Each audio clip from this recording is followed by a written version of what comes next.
Hey, what's going on, everybody? This is Dane from NYYU. We'd like to welcome you to the Yankees Farm Report with special guest Brady Rose. Brady, how you doing today?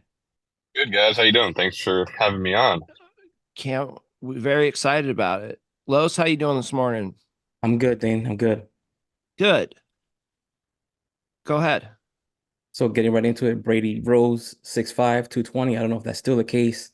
Left-handed pitcher, 12th round pick out of Dallas Baptist last season. And just welcome to the show, Brady. Thank you, man. Appreciate it. Thanks for having me on. And I know we tried to do this a little bit earlier last week and wasn't Yeah. able to, so got a But thank you for the heads up, though. Thank you for the yeah, heads a up. little Appreciate rescheduling and that. we got it together. So yeah, but no, I appreciate uh happy to be on here. All Yeah. right. So for many that don't know, Brady was a junior last season. He was a second team All Conference USA selection. Went 7-2 with a 2.93 ERA last season. Relief pitcher. I don't know if that's still going to be the case going into this season. But how do you feel about that?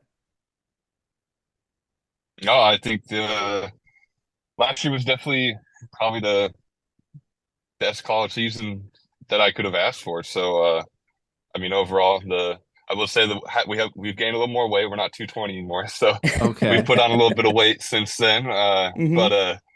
I mean, yeah, overall, this last season of college was awesome. Had a great team, and it was kind of the season that I kind of set myself out for, of like, oh, this is the season that I'm getting drafted. That I'm gonna make it happen this season. And here we are. So I think it was great. I loved it. Love DBU. I'm currently sitting in their parking lot talking to you guys. I just got done working out and Oh, doing my stuff nice. for the day. Probably not too long ago. So, but yeah, I love this place. Couldn't couldn't ask for a better place to spend these last 2 years of college. Great people, great coaches, great environment. All right. So let's just taking it back. So being from that, you're from that area. Don't tell me you were a Nationals fan. No, so I'm actually from Colorado, so I'm not from Uh, Oh, Texas. Yeah, I know. Everybody's like, "Oh yeah, you're from Texas." Like, no, I'm not. I claim to be from Texas now because I've been here for the last 5 years, but officially I'm not. So, but yeah, I'm from Colorado, so born and raised Colorado. So, okay. but I've been in Texas since beginning of college. So, Okay. only Okay. thing worse than being an Astros fan is being a Red Sox fan in Yankee universe. So, exactly. So yeah, you don't got that to worry about. That's all not right, an good. issue. Good. We're all good then. That's not an issue. All right. So, outside of high school, did you play in any other leagues, any other ball outside of it, any travel teams, anything like that? Yeah, I bounced around from a few different ones starting. So I think really the first like competitive travel team that I played on, what I was 13, I think 13, 14. I mean, before that it was just the little league, the local little league and everything Hmm. by the house and everything growing up. And so I think once that like as I got into middle school, then got into the kind of more competitive, like, all right, there's definitely something I'm good at. So and it's something that I definitely enjoyed. So took it to the competitive side of it, 13, 14 with an organization called Thunder, and then was with them for a couple years, then bounced to a different one with Rough Riders, and then my was with Rough Riders until my junior year of high school. So most of high school was with Rough Riders, and then finally my senior year, going into my senior year, I switched over to Slammers, which is one of the probably one of the biggest travel teams facilities in Colorado. Hmm.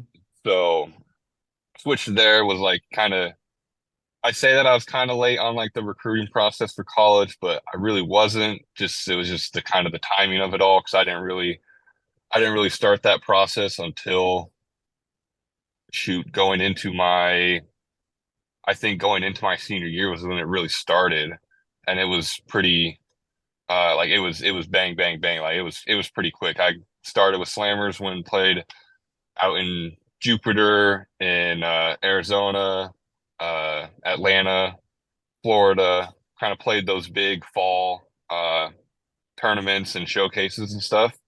So kind of got my name out there, and then it kind of all picked up from there, from the recruiting process wise, and it was quick after that.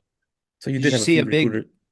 Oh, Okay. sorry. Did you see a big jump between your stuff your junior and senior year? Big growth spurt? Is that why the difference in the recruiting? Yeah, I think that was definitely part of it. I mean, I wasn't a physical. I was not 220, 6'4" in high school. Like I was not a big person whatsoever. Like I was tall, but I was skinny as can be. So Hmm. Gotcha. uh so yeah, so like I think uh I'd say probably my senior year, going into my senior year, was kind of when that like physical side kind of started to pick up, got a little bigger. And I mean, by the end of high school I was 180, so it's not like I was big to begin with, but things kind of started to fall into place from a Gotcha. physical wise, and then just from stuff wise. I mean, I was topped out at 88 in high school as a lefty. It's like in Colorado as a lefty, like that's Solid. up there. Like that's up there for definitely Hmm. Colorado. So yeah, I think definitely that towards the end of the senior year, things kind of started to fall back into place. Things started to pick up and go the right direction. Gotcha. So for some that may seek the same path as you did, and I sometimes I have people who ask me questions like this about recruiting and stuff, and I don't know what to tell them. I'm not a scout. Was the transition from high school to college, what was that like? And I'm asking that is because maybe some people might find this intimidating in the upgrading competition. I mean, yeah, it's definitely intimidating. Like I going into my first year at McLennan, for JUCO, it was uh I mean, I was a walk on, so like I kind of bet on myself of, there was that side of I'm going to bet on myself and, got to go prove myself. So there was that aspect of it already. So like Mm-hmm. I wanted that competition and stuff like that. But I mean, just from like a overall general like overview of it, like it's definitely a step up, especially like for me coming from Colorado, where, the baseball, at least when I was in high school, the baseball is it's not the same as what it is now. Like it's Colorado baseball, and baseball as a whole is kind of has definitely stepped up for Hmm. sure. They're definitely caught up to the Texas, California kind of baseball world. But in high school for me, it was I don't really know how to explain what it was for Colorado, but like going from that to Texas junior college, where like there's dudes there and stuff. So, Right. like it was definitely a like almost a shock and almost a kind of a wake up call of like, all right, like if you want to be here, like you got to be good. So Hmm. it's not like I could just go in there flipping 85, 86 in there and hopefully get away with it. Hmm. Right. So, there was definitely there's definitely the work that was like, all right. And with me, like I said, with me being a walk on, uh, like I had to go prove myself anyway. So like I went to work, and so from that aspect of it, it's definitely different. But it was something that I think I adjusted to uh pretty well. I mean, it was something already that I was going away to college. I wanted to be away from home, and I didn't want to be 5 hours from home. I wanted to be away from home, that I could be, kind of start my own thing and, be on my own is kind The of what I independence wanted. part. So yeah, the whole independence part I think was the big Hmm. thing that I liked was, I finally uh like parents have given me all the tools I need to, be successful independently. I couldn't thank them enough. So I think it was that time I was like, all right, I'm ready. I'm ready to go out on my own and like kind of get going on this. So I think it definitely varies person to person of like what they're expecting and what they're looking for going from that high school to college uh transition for sure. Hmm. Cool. All right. So talk to us about heading into the draft. I mean, what were you thinking? Were there any teams that were interested? Did you have any idea about where you would land and what round? So I mean, going into the draft, we had a good idea. Me and my agent, we had a good idea that it was going to be most likely day three is when it was most likely going to happen, but there were possibilities for day two, just Mhm. more of a lot of things had to happen for day two to happen. But Right. we knew like somebody was going to bite day three. And from a volume aspect of teams, I mean, I had 10 to 12 teams that were legitimately interested Mhm. and wanted to pick me. My agent thought that I was going to be uh, a Diamondback by the end of the draft, and look how that turned out. Because the Diamondbacks took our three other bullpen arms from DBU. Mhm. Right. So out of our four big ones, the four of us, I was the only one that didn't go to the Diamondbacks, and So we they stole were you. yeah, exactly, yeah. So and the Diamondbacks were going to take me like the 13th or something, Right. and yeah, and he's swooping in. I mean, Nice. caught me by surprise a little bit. Was not fully expecting it to be Yankees. Mhm. But can't really you can't complain about it. So I'm Yeah. Definitely not can't. complaining. I mean, we were sitting there watching the draft board on day three and had talked to a couple other teams earlier in the morning.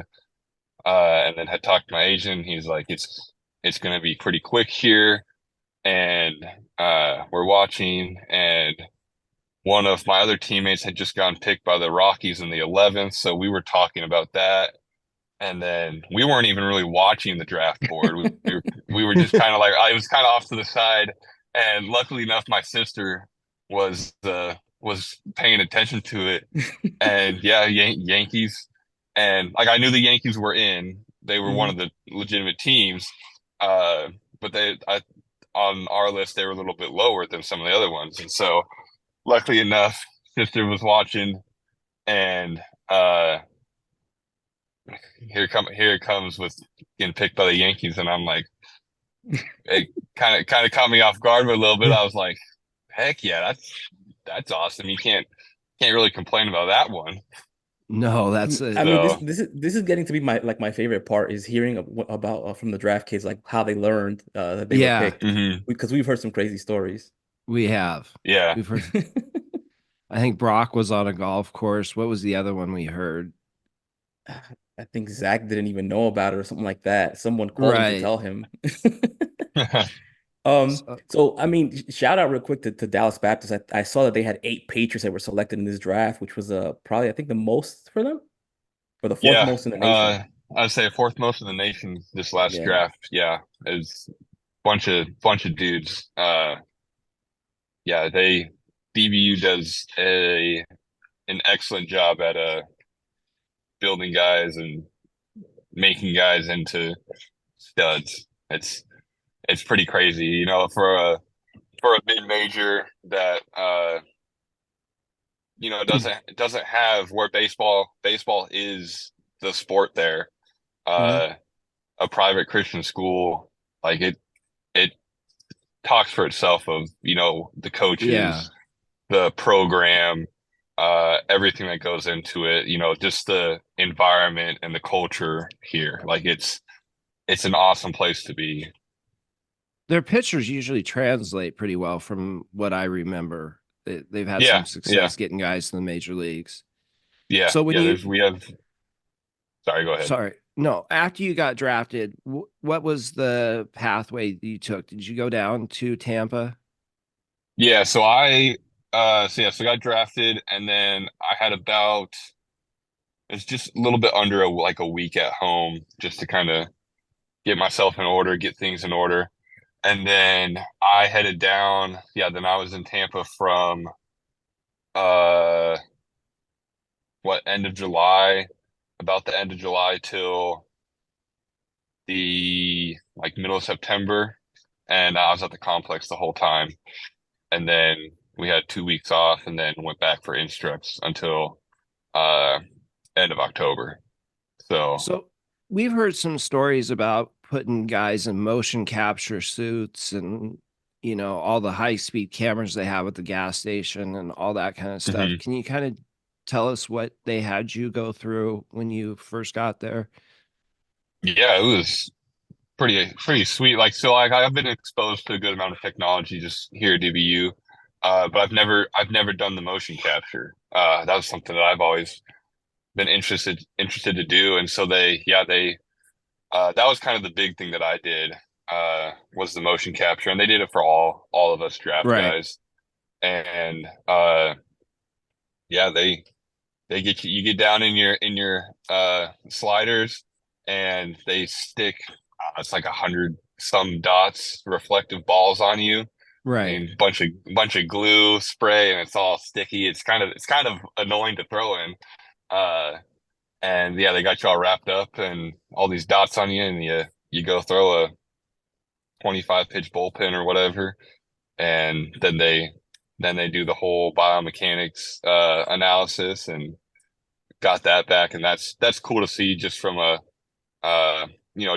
from a physical standpoint of how everything works, and just another perspective on pitching that have been interested in. But other than that, like there wasn't a ton of other like crazy things that I did. Like it was pretty simple of mainly just the throwing bullpens. I threw 3 innings of live, and yeah, that was about it. So I didn't throw as much as some of the other guys because I ended up tweaking my oblique a couple weeks before instructs, and so I was down for 3 4 weeks before I was able to start going back again. Did you learn anything new from the motion capture as far as something that it showed you that you were doing to improve, or did you have pretty much all that data even before that? I think the biggest thing that I learned from it was just from the like biomechanics standpoint of Okay. learning how my body's moving, and Right. how what things are unique to my delivery and things like that. I think that was the biggest thing that I learned, and then learning like where the inefficiencies are, and what we can do to fix those inefficiencies and just be a more efficient delivery overall. Gotcha. Once you reported to the complex, did you know you wouldn't be pitching at all going in? Well, meaning Mm. that No, I season? wasn't really sure. I wasn't really sure because they didn't really tell us, like, give us a whole plan. They kind of treated it as, at least for me, like they treated it as uh that I just like restarted throwing. Like I started a ramp up once I got there, and I ramped up for almost the first month, and then just finally started throwing bullpens. And like we had thought that maybe they were going to send us to low A just to finish the season there, but we're really sure or anything. So yeah, they kept all of us draft guys, all the pitchers at the Right. Mhm. complex the whole time. It just kind of, I think it was more just of like them trying to get to know us and figure out who we are, what our stuff looks like, and all that. I think we've seen that for the last like 2 or 3 years is the draft pitchers don't really debut until the following season. Right. Yeah, and it's interesting because all my buddies that are with the Diamondbacks, the three of them, they got sent out right away. They Hmm. they I think they spent maybe 2 3 weeks at the complex, and Right. then they sent them off to low A, and they Mm. finished the season there. And I was like, oh, okay. So yeah, I think it just depends org to org of what they do. Hmm. So Yeah. once you arrived there, what's the pitch package you arrived with, and did you leave with a different pitch package? So when I got there, it was fastball, slider, changeup, curve. We kind of canned the curveball while I was there, and I think the biggest focus was uh really just kind of refining the changeup. It wasn't a pitch that I threw. Dude, I barely threw it in college, but like it's a good pitch.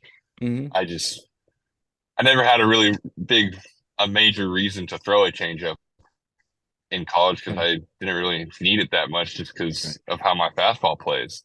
Hmm. So like I mean, and to preface that, I'm 90% fastball usage. Like I'm a heavy fastball pitcher.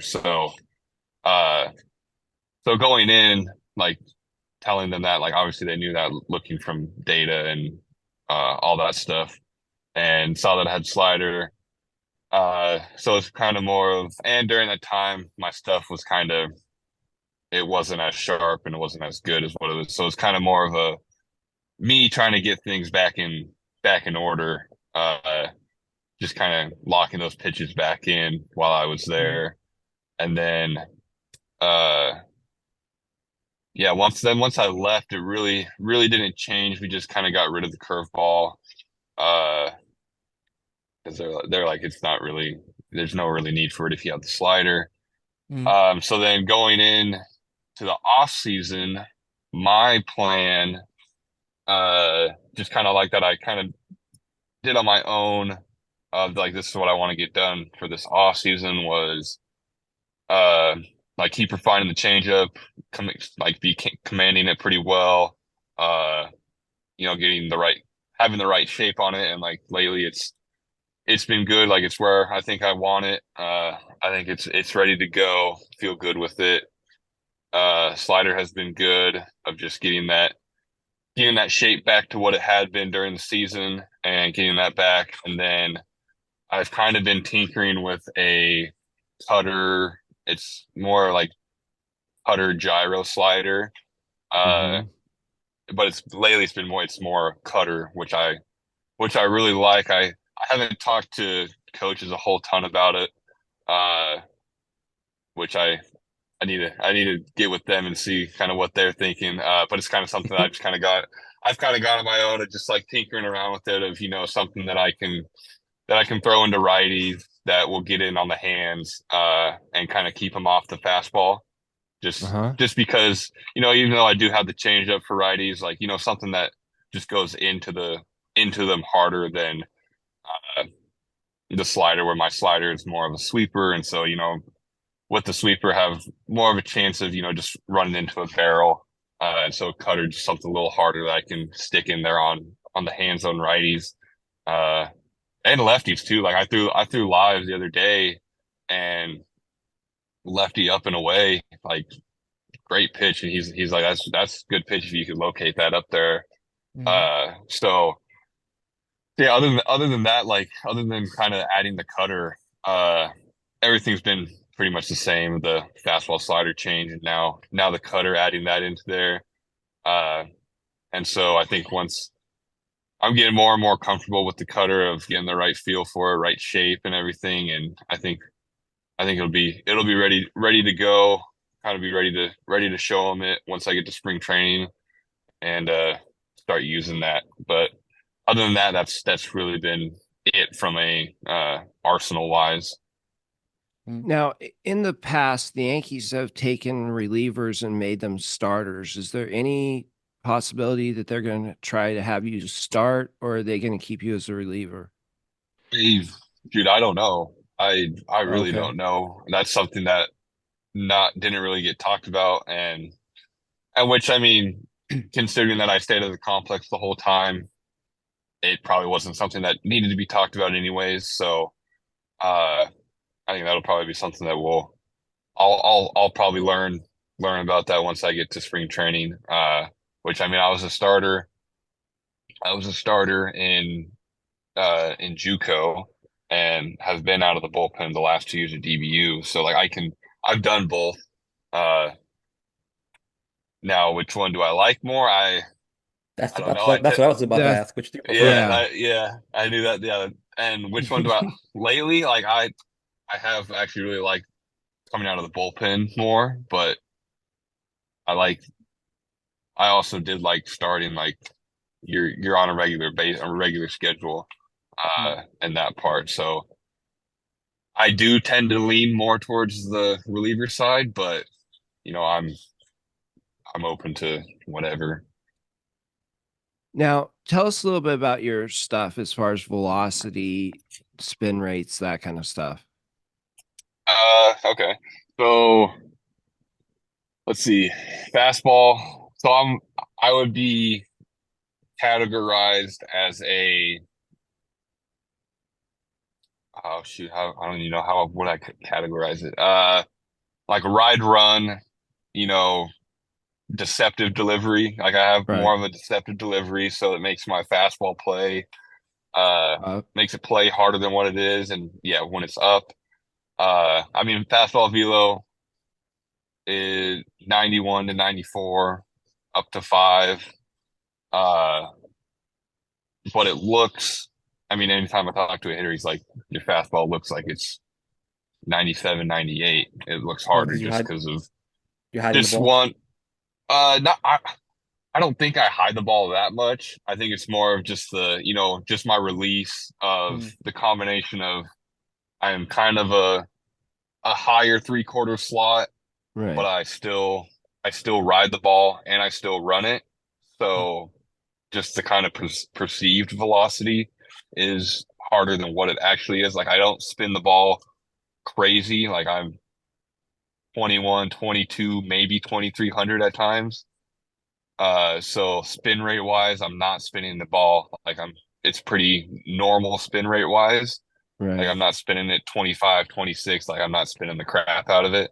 Uh, so I think it's more of just a combination of, the horizontal movement, the induced vert, the release height, the release angle, things like that is what makes the fastball still play up so well.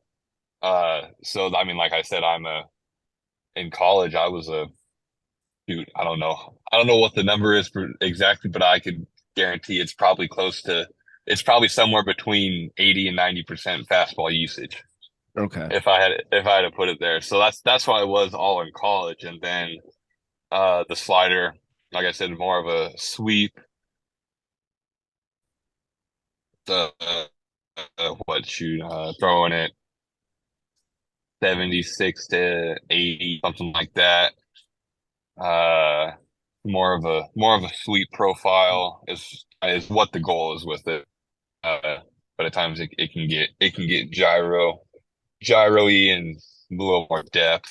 Uh, and then the changeup has 84, 85, 86. And it's something that I've kind of really like I said earlier, that's kind of my main goal this offseason was refining that changeup and commanding it, getting the right shape and everything of trying to kill as much vert on it as I can, just because I mean I average 18 to 19 inches of induced vert on my fastball, so I want to try to keep the induced vert on my changeup under 10. So and the horizontal aspect is not a huge deal, just because the fastball already I average on the fastball that's like 10 to 11 horizontal.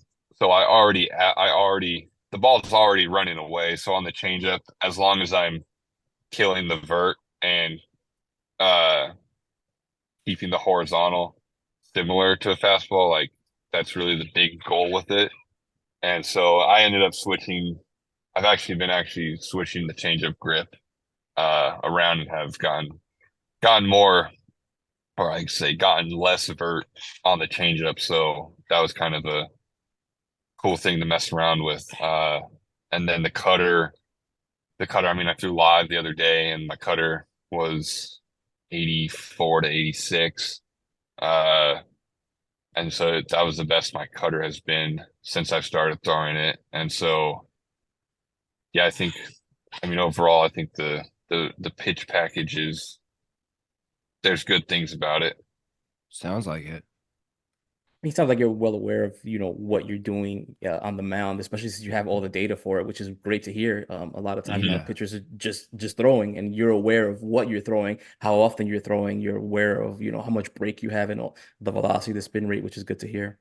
Yeah, it Yeah. is. Yeah, we definitely have a lot of access to, and that's the thing I love about DBU is like we're able to use everything that the players are able to use. So like we're able to use mobile TrackMan. We're able to use the TrackMan on the field when we throw live. Like we get all those numbers. Like the coaches are awesome working with all the pro guys that are here of, helping us as much as they can so that we can succeed in what we're doing this off season.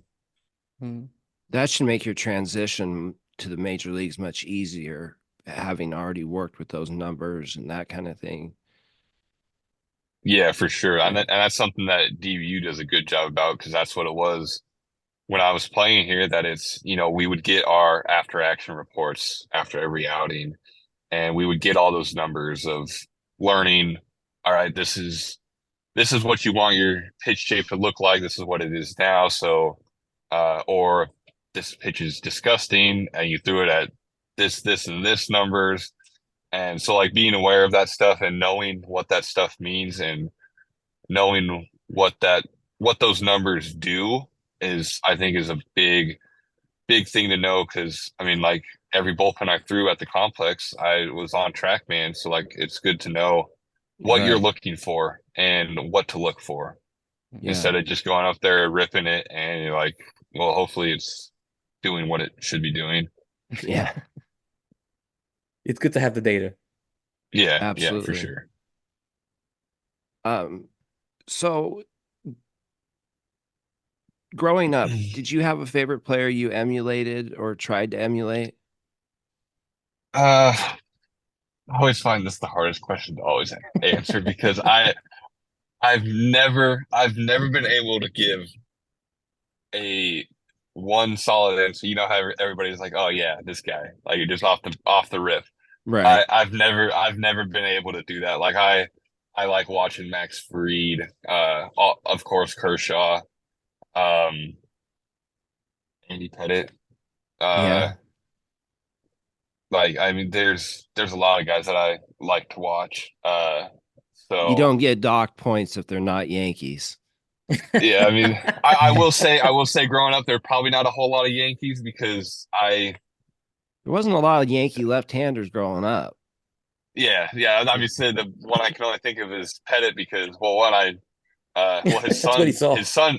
yeah, that's the only one I see. So I actually saw Andy Pettit this weekend, talked to him, Oh, because nice. his youngest son is a freshman at DBU here, and his oldest son, uh, 2 years older than me, and he was at DBU. Right. And so, yeah, so DBU had opening weekend last weekend, and ran into him, and it was actually funny. I got a funny story about that with Andy Pettit of before the draft. It was uh yeah, we had just gotten back from the regional. Me and my buddy, we were still kind of on campus, just working out, doing our stuff, kind of trying to stay ready for the draft and stuff like that. And it had to be like the end of June, and we had just gotten done at the field, throwing and stuff, and the freshmen were moving in. And so we were walking out of the clubhouse down at the field, and out in the parking lot, there's like one car, and it's nice blacked out Tahoe. And we're like, oh, who's this? Yeah. And like we had known that that Pettit's son was a freshman. And so like we had known that, have seen him before, met him before. Just the more of the, hey, how you doing? Right. Thanks for watching, stuff like that. And so out comes the car, Andy Pettit, and we're like, oh, hey, what's up? And he's like, hey, you guys talking about the regional, and he's like, oh, what's the draft look like for you guys? Like, what's it sounding like for you? And so we're telling them like, oh yeah, the teams that we both have talked to, and we both mentioned, yeah, the Yankees have talked to both of us, and he's like, well, the Yankees like tall pitchers, so hopefully it works out. And here we are. The Yankees draftee, and so saw him the other day, and I was like, you were right. Yeah.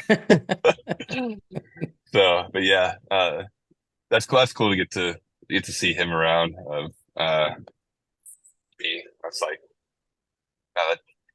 That's got to be a trip. That's got to be a trip to see pretty, somebody like that. yeah, it's pretty, and I mean, awesome guy, really cool guy. It's like, yeah, I see see your picture on the complex wall down there." I'm like, "Yeah, I know that guy." Yeah. Yeah, but yeah, that's I guess that's one of the perks of being at DVU, because you get to see Yankee legends. When That's I'm looking at awesome. the draft board, I'm trying to figure out if the Yankees are trying to draft a basketball team or a baseball team because I know, everybody, yeah. Well, everybody's huge. yeah, 6'5", 6'6", 6'7", Neely, Watson, Bailey D's, all you guys are huge. Mhm. Yeah, So, Los, go ahead. No, no, I was just saying, yeah, you know, I actually had someone said that to me today when I told them that we were gonna have him on the show, and they're like, another 6'5" guy. Why are they drafting all these tall guys? And I'm like, I don't know. They're seeing something in it. yeah. All right. So you're reporting in next week, and then you get going. Probably start at Tampa. Probably. Uh, yeah. As far as I know, I really have no idea. They didn't really give us a rough idea of like, hey, you might be here or there. I don't know. So in my mind, I've been like, okay, I've been thinking, yeah, start in Tampa is what my thought has been. So, but yeah, I really don't know. With as good as the Yankees are doing with pitchers, especially relievers, the last few years, we're really excited to see what happens with you. Mhm. You have a lot of promise. We'd love to talk to you again later this year if you're open to it. Yeah, definitely. Thank you. Sure. Los? Yeah, no, I just want to thank you for coming on again. Thank you for rescheduling. We totally appreciate you coming on. Yeah, Yes, very yeah. much so. Appreciate it. Thanks for having me on. This is great. All right, All right. guys. Thanks so All right. much. Thanks for All coming on. right. See All you right, Cool. later. Yeah. Have a good one, guys. Later, See guys. ya. later.